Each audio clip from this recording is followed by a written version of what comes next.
The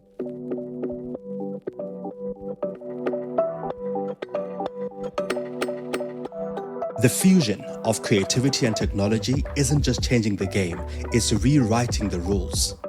We cut to the chase with Veli Ngubane, the co-founder and chief growth officer of the Avatar Agency Group. He sheds light on the transformative power of embracing diverse perspectives in marketing, revealing that the key to innovative solutions lies in the rich tapestry of varied thoughts and experiences. I think for us, what has been the biggest lesson is the thirst and for learning. You know, if you are not willing to learn and willing to not only have your perspective, you cannot grow and you cannot collaborate and learn from other people's diverse culture. And that's based purely on just respecting the diversity of others, respecting what that diversity can contribute to the creative product. We also discussed the synergy between AI and human creativity, as well as how this blend sets the stage for a new era of marketing. I think there's a lot of interest around how technology is impacting creativity, especially artificial intelligence and the different versions and variations that are impacting. So I think that's tech, and it's been a trend that is developing for years now. So as we see its impact on creativity, I think it's a lasting trend that will go on for years. Whether you're a marketer, a creative professional, or simply someone who's fascinated by the evolving landscape of technology and creativity, this episode is for you. For more insightful conversations, subscribe to the Lead Creative Podcast.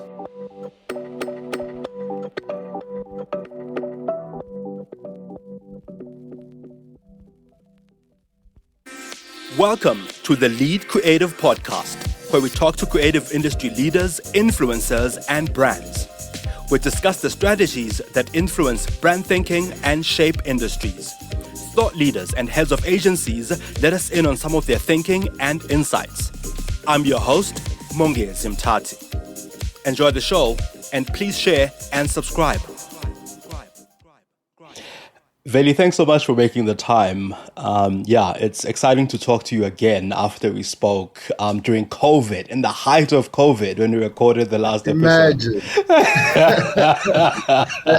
Seems like a lifetime away now. Yeah, that's true. That's true. What trends, in fact, are you following right now that you think are going to change things within creativity and the marketing space in general?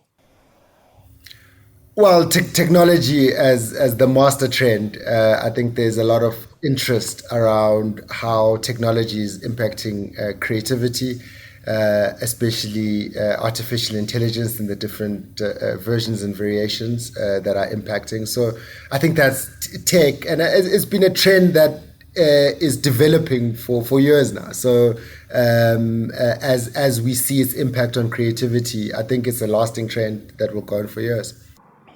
That's great. And just to go back a little bit to the last conversation that we had, because we spoke a lot at the time about diversity, about transformation, about things that were happening in the industry, some of which are still happening.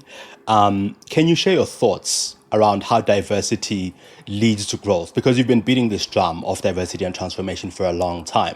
How have you seen it lead to growth? And can you also share Avatar's commitment to how it has directly contributed to your growth and the growth of the brands you work with?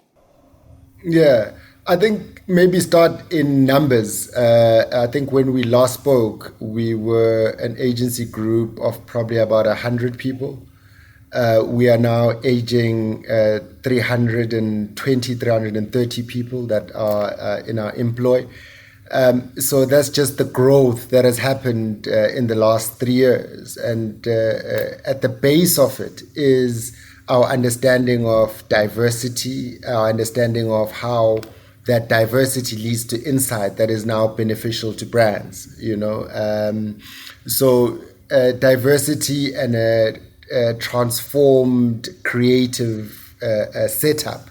Not only diversity in race, diversity in interest. I think from a South African perspective, when you say diversity, you think of just the racial, but diversity of thinking, a diversity of being exposed to the different subgroups that are developing and that you need to market to. So free thinkers, people that are thinking differently from the next person that they're sitting next to, starts Yes. building value in creativity. Yes. Yes. In some instances, I think to that point around diversity of thinking, because I'm glad you mentioned that this thing has come up in other episodes with other agency leaders around diversity of thinking, as well as brands actually that we have spoken to. That said, though, in some instances, when you put a group of people together in a room or in a team long enough, it sometimes happens that they start becoming agreeable, even in their diversity. They start becoming more agreeable. They start agitating less, right? And in some instances, that perspective of having these diverse group of people, these diverse group of thinkers, tends to almost become we become more similar than we become more different the more we are in a space together. How do you then ensure or maintain this diversity of thinking? I'm very curious about how you achieve Yeah. that. I think the base of it is, where is the source of that diversity, right? Are you bringing it in from somewhere into a collective? And if the culture is that, then when you do meet, you are basically tapping into the different diversity sources. An example, I am a diversity source from Gwamhlabuya Lingana. I go home quite a lot.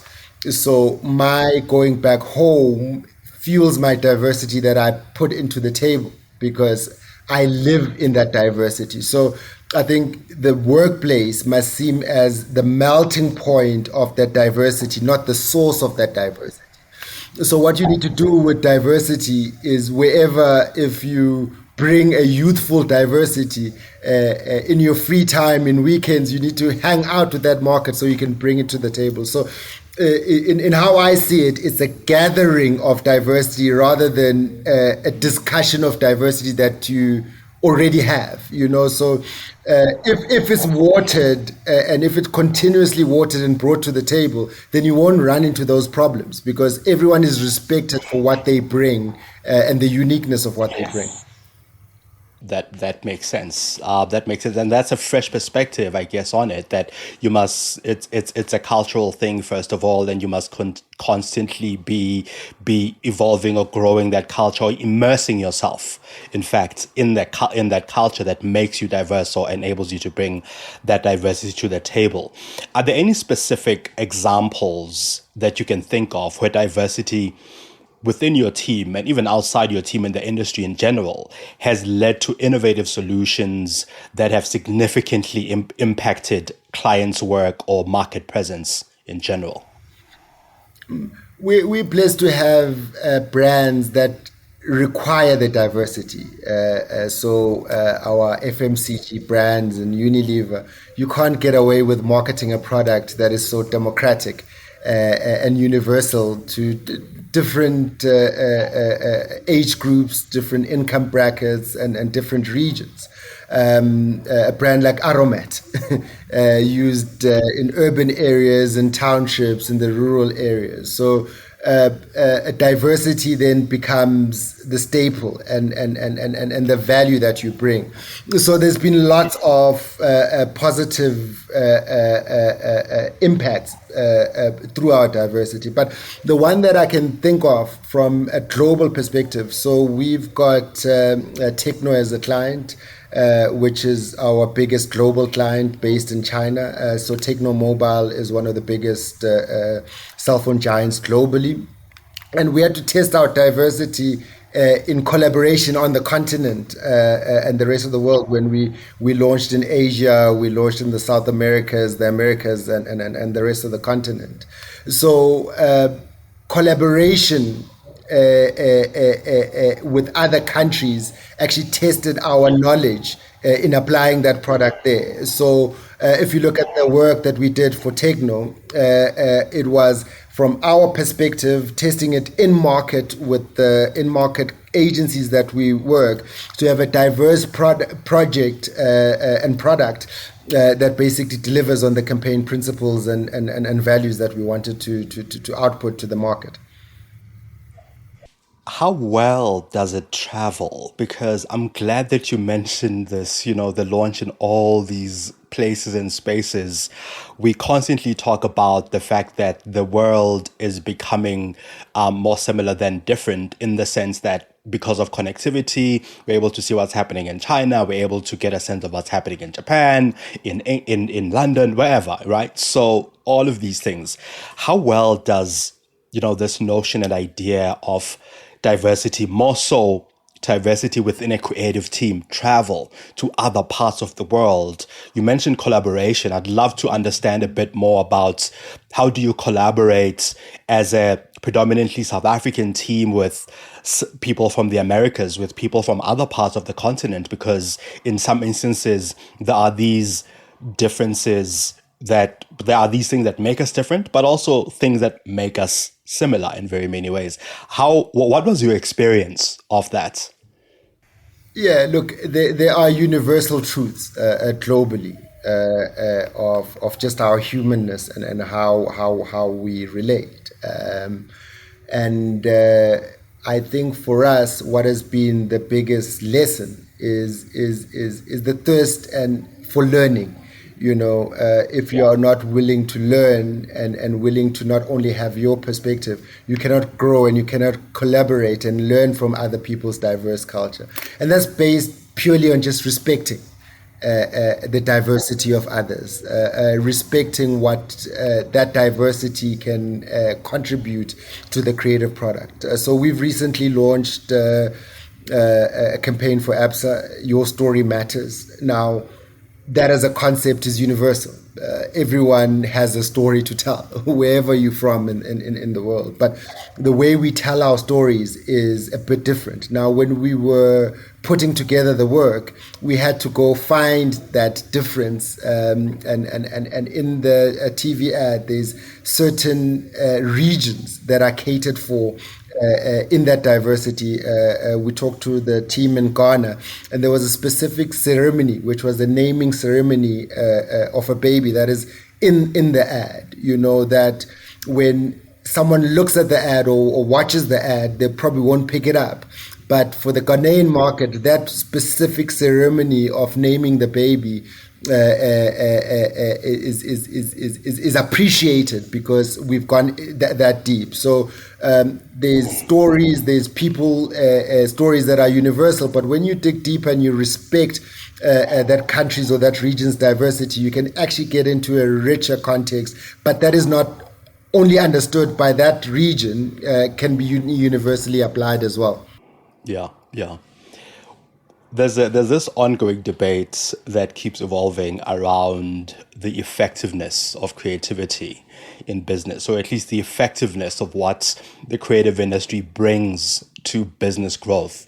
How do brands and agencies quantify the impact of creative strategies towards their growth and their success as clients? Look, there have been numerous studies that have done for the effectiveness of creativity. So much so that the brands that carried on advertising and marketing during COVID came out with stronger brands. There's a quote that creativity is the last legal unfair advantage for business. The way we are introduced to brands is through creativity. The feelings that we have towards brands is through creativity. And as agencies, as in marketers, we are in charge of creating that emotion which leads to action. And for me, it's well documented in data that creativity indeed grows businesses and builds brands. In your view, how has the creative industry's approach to demonstrating that value that you speak of creativity, evolved over the years? Are we getting better as an industry in demonstrating the value to business? I think that our proximity and our acceptance of digital and technology is allowing that, and the data and the post data from campaigns is the numbers, and I think before before this synergy between data technology was as strong as it is in the relationship with creativity, one could not really quantify. But I think in the modern era of marketing and advertising, the use of data and the use of technology as part of the creative process is really starting to prove its value in one, showing the effectiveness of creativity and growing the budgets that aim to grow the brand even more. When we started talking, you mentioned the growth, the growth of Avatar between the time we last spoke, when you were over 100 strong team, to date when you are over 300 strong as a team. So there's been a lot of growth. There have been many changes, and among some of those changes, you've appointed Mzamo Qala as the group CEO. You've also appointed Philip Ireland as the chief creative officer, the position that you held for the longest time in Avatar. How have these major changes helped to maintain or improve what Avatar started out with? Because as I've said, you are handing over a position that you've always held, and you've mentioned culture a bit and the culture of the agency. How have things changed? I think Zia and I realized very early on that we have to have people that are more talented and more intelligent around to take the business further. You find that entrepreneurs end up becoming the obstacle of their own growth and their own business. So we've always wanted a business that can have a contribution from multiple people that can add to the journey. As the agency group, which is Veli Ngubane Brands, which is the holding company that owns all the 9 agencies that we have, we saw it fit that we appoint the relevant leaders that will take the business forward. Philip Island, well respected globally, fitting in with our purpose of respected globally and preferred locally in the markets that we operate in. So that is at the core of what we are doing. So Philip takes over as a global chief creative officer based in London for that specific reason of being exposed to an even bigger insight globally whilst operating in the different markets that we have. So that has been the growth of the Avatar agency as an agency group, but more also just the contribution of M&N. Now, the whole system is to make sure that we deliver to our clients a superior global product. Yeah. For sure. No. Yeah, that all makes sense. And I think I like this. I mean, it's not just like it, but I feel it's different, right? Having someone like Philip Ireland, who's based outside of South Africa, for that, to help grow and also test, I suppose, that insight, right? That creative insight that the team kind of comes up with as well. No, definitely, and to position us as a global agency, we need to be global. You can't just say it. So to be able to tap into global insights, even the way we have structured with our advisory board, we've got people as far afield as Singapore. We've got people in America. We've got people in Thailand that we respect, that we've assembled into a global advisory so that we can offer the best in market locally in where we operate. So it's very intentional in our growth. And my position moving into growth is specifically that, is to coordinate that growth, get what shared global insights that we can have locally, and also offer clients that are in the continent a way to grow outside the continent, as we've seen. Yeah. You touched on varying cultures. You touched on when you were talking about the ABSA campaign, for instance. You mentioned the Ghanaian naming ritual or naming ceremony. I'm very interested in finding out what some of these cultural nuances that you find and discover as you expand, how those nuances help to almost evolve the whole as the agency, to evolve the creative thinking, to evolve the people within. Because like you've just said, if you have never been to Ghana and you've never heard about the naming ceremony, you go there for the first time, when you come back as a creative mind, you're changed, right? Like, what are some of these nuances that you've found over time that have added to the value of the creative output as well as the thinking and the team? And for me, in the modern age of technology, I mean, I like traveling physically, but I think now the information, if interested about the different countries and the different regions, is widely accessible. So for me, what we encourage our creative team is to go outside their comfort zone and what they might know or what they've done before.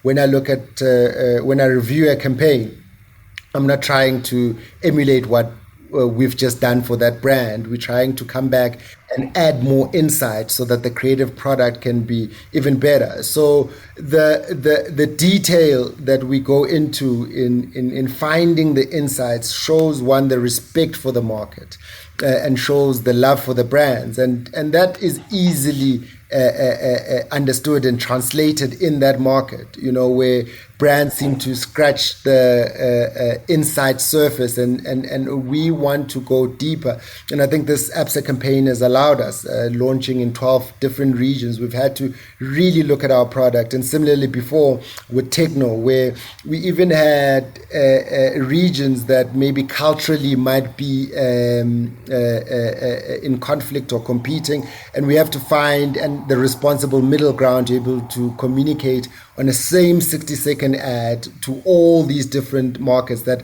might contrast a bit in values, gender norms and stuff like that. So it comes with a lot of responsibility, but at the base of it, it comes with the willingness to really go deep and humble yourself to learning, and having the right people and the right partners to learn from in order to make your creative product even better. If you're enjoying The Lead Creative, please share this episode with your network and hit follow or subscribe. Enjoy the show. To that end, there's a lot of talk around hyper-personalization. In fact, this isn't something new. We've spoken about this as the industry for a long time.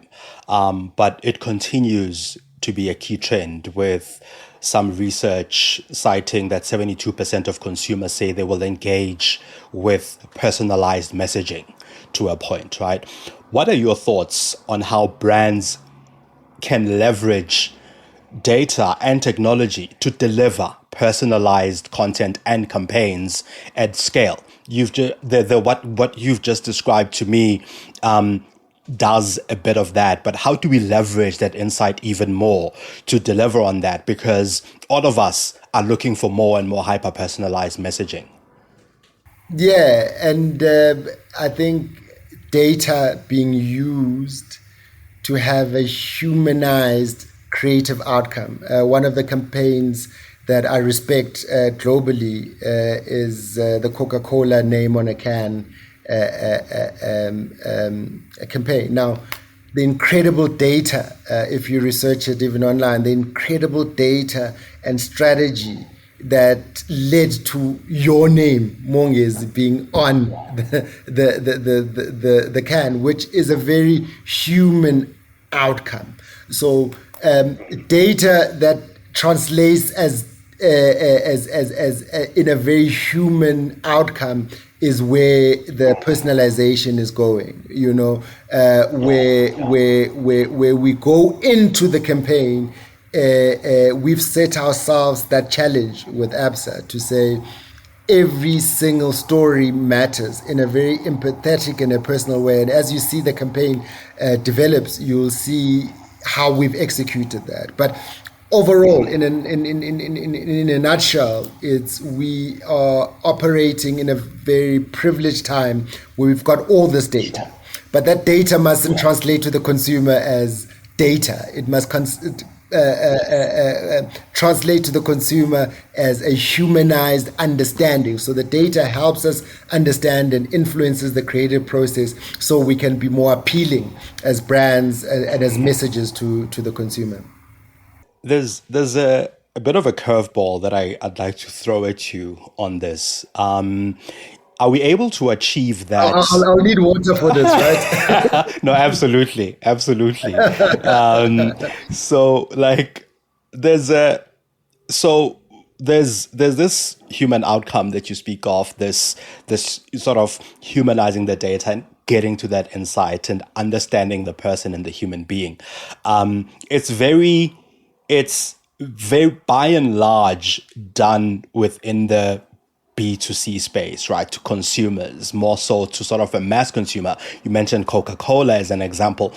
How possible is it within the B2B space? So if a brand or if a partner is targeting you, Veli, on a B2B sort of perspective, you are this individual with a lot of very many experiences. You mentioned, your roots from Gwamhlabuya Lingana, and there has been so much between then and today, right? How does, from a B2B perspective, do we then still humanize the data that we get to appeal to you as a business person, as an entrepreneur, rather than as a consumer, to take up one piece of software versus another, as an example?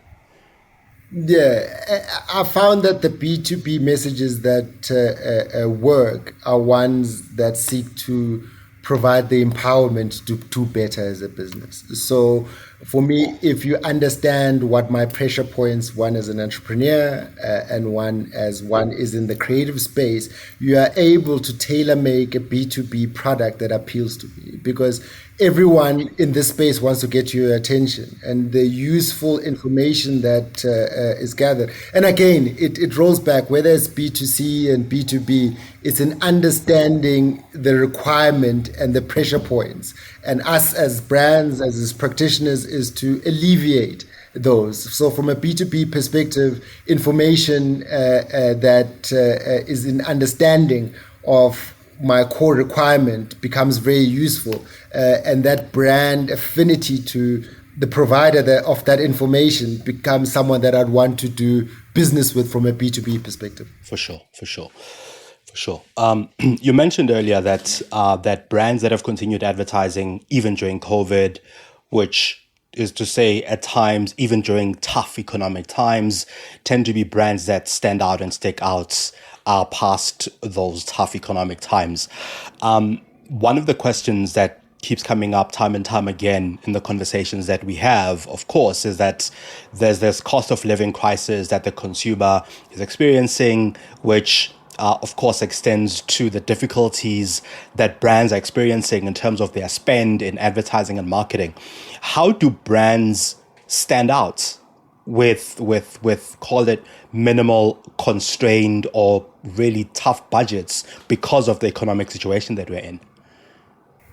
And again, it's innovation. It's an understanding the tough economic times and having an answer to that. and adding the convenience as well. Another case in point, a campaign by an agency, 99 Cents, that I highly respect, is the Checker 60, you're right, which gives the power to the consumer to, one, save on times, have a convenient way, and put the power into their hands to actually shop the value and have that brought into your own home. So it's creating those innovations. Now, when you are sitting at home and the cost of petrol is rising, maybe it's cheaper to use that innovation to bring your groceries than the other way around. So it's leaning into those tensions and understanding that with every tough economic time, with every tough time, us as brand custodians need to see how we can add and relieve and make it easier for our consumers to interact with our brands, for finding the reasons of why they interact with our brands, and linking that reason with the reality of the economy, with the reality of the politics of the country, and so on. And again, I guess I'm going to trump this point. It comes to the understanding of the factors that your consumer operates in order to put out a product that relieves and helps and aids in order to grow that brand affinity with the consumer.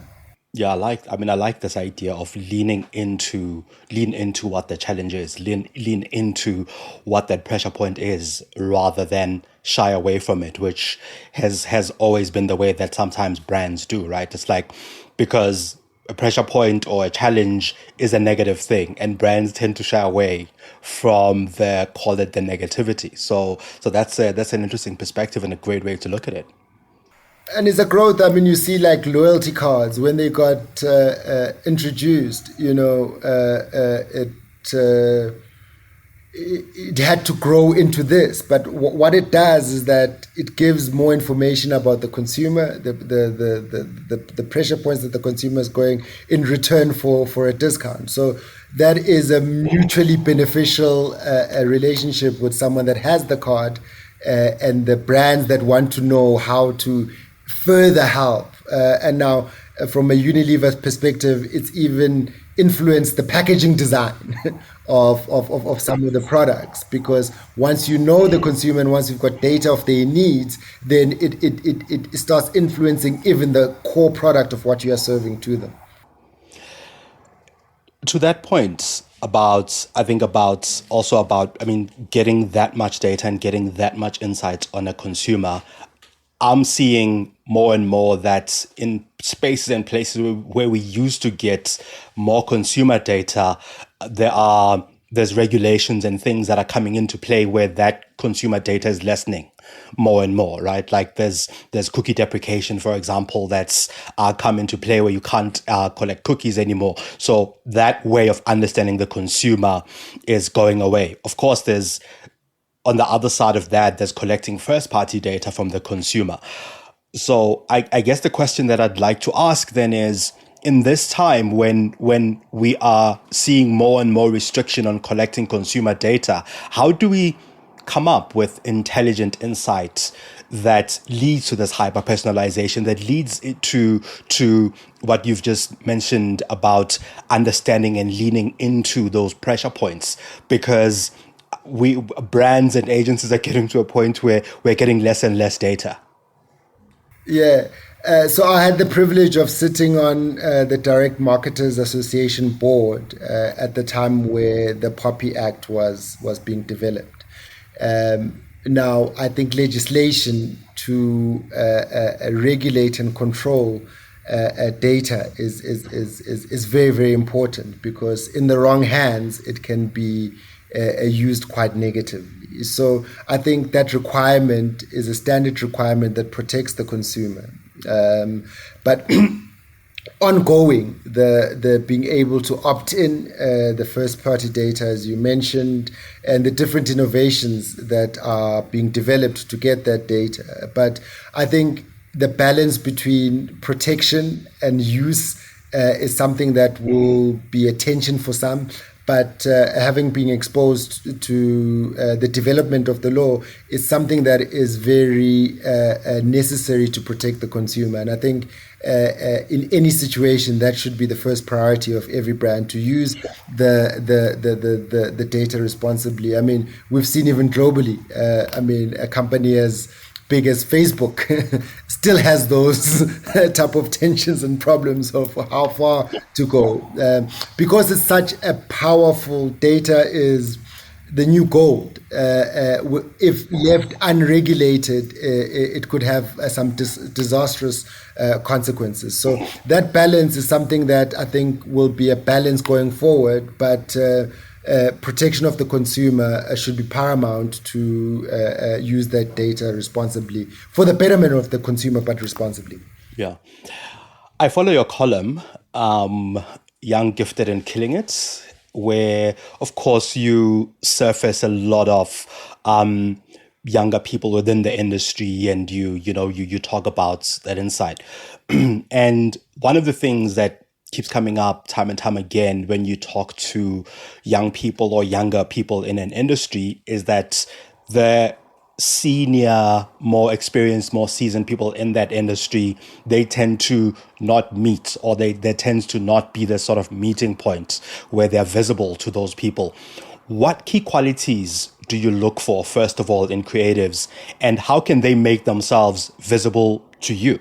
I know you are looking, so you'll always find them. But in instances when they aren't sort of visible to you, how do they make themselves? How do they put themselves in your radar?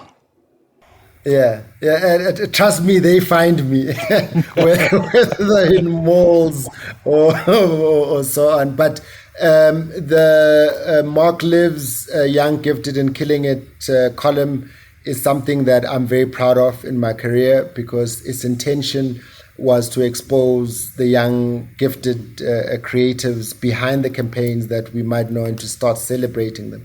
And is now one of the longest running columns on Mark Lives, and has exposed and has grown a lot of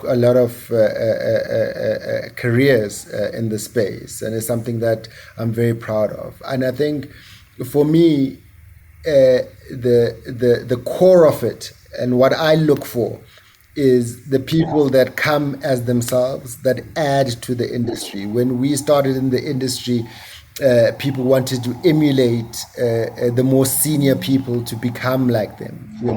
Now my culture at Avatar and the agency is come as yourself, because again, what we had talked about earlier, that if you don't come as yourself, you run the danger of being diluted and just being like everyone else. So the strength of self, and if you look at the people that are profiled on Young, Gifted, and Killing It, are very different. They've got their own voice. So if young creatives have found their voice and they are sharing their voice through their work and through their perspective of the work, trust me, we'll find each other, because that's what I look for. Not only just creative output, but the type of insights and the type of creativity that the candidate will be putting out. And it's uniqueness, but it's coming as yourself, adding your own voice into this industry. And I think that's what we need as an industry. We don't need another this person and another that person. We need you. We need you as yourself to come and contribute to the growth of this industry. Yeah. And I suppose more directly, where are you looking? Where are you looking at awards? Are you looking on LinkedIn? Where are you looking? Right. And I think that's that for me, I think that's one of the critical questions that we all kind of ask ourselves. I think we ask ourselves this about our clients. We ask ourselves this about potential partners. Where are you looking? So I look everywhere, in all different sources. I've made it my life passion to unearth and discover and grow creatives, especially young Black creatives. So whether it's within my network that I reach out to frequently, which includes agency owners, people that are judging awards, and so on, to the young creative that I want to hear who's hot right now, who has found that voice. So I guess the answer is I look everywhere. From the data that I have, I look at awards shows. I talk to agency owners, volunteer candidates as well via the Mark Lives platform. So we are open to anyone that has found their voice and that has got evidence of showcasing that through creativity to profile on the brand, and it's worked wonders. I'm always humbled by how some people now are even putting it in their portfolio and their CVs that they are young, gifted, and killing it from that perspective. It's highly humbling. No, that's I mean, when I first started following the column in its early days, it really looked like a great initiative, and it has proven itself to be over the years.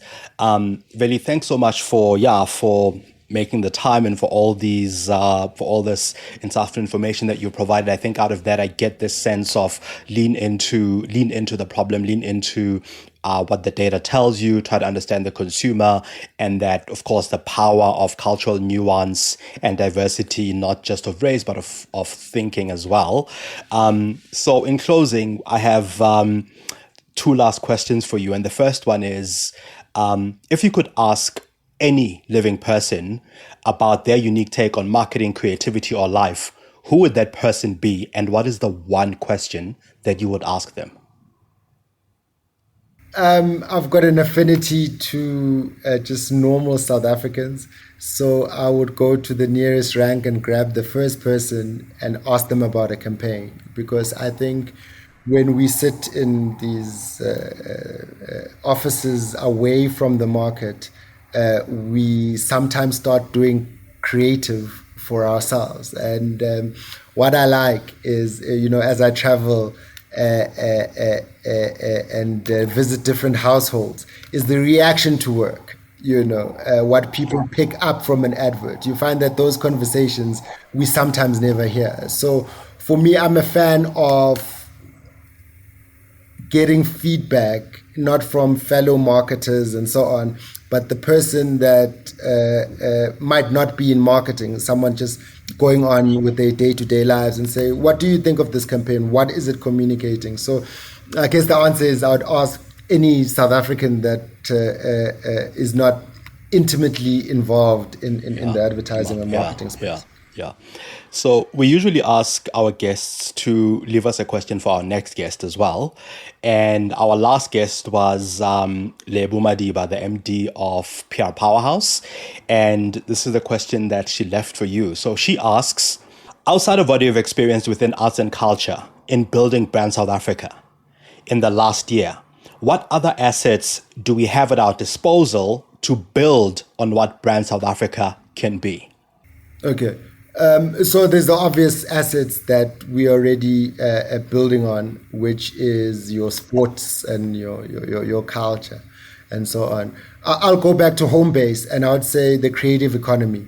I think with the young continent that we have, the young country, and the high unemployment, especially of the youth, I do think that creative assets and even from a schooling level, starting to promote creativity as a viable, profitable, and sustainable career is something that we can export to the rest of the world. I mean, we've seen Hollywood do it, we've seen Bollywood do it, we've seen to some extent Nollywood do it, where the creative economy is starting to grow and be recognized. So that's the one asset that in some instances is getting exported, but I would put more emphasis on growing that creative economy.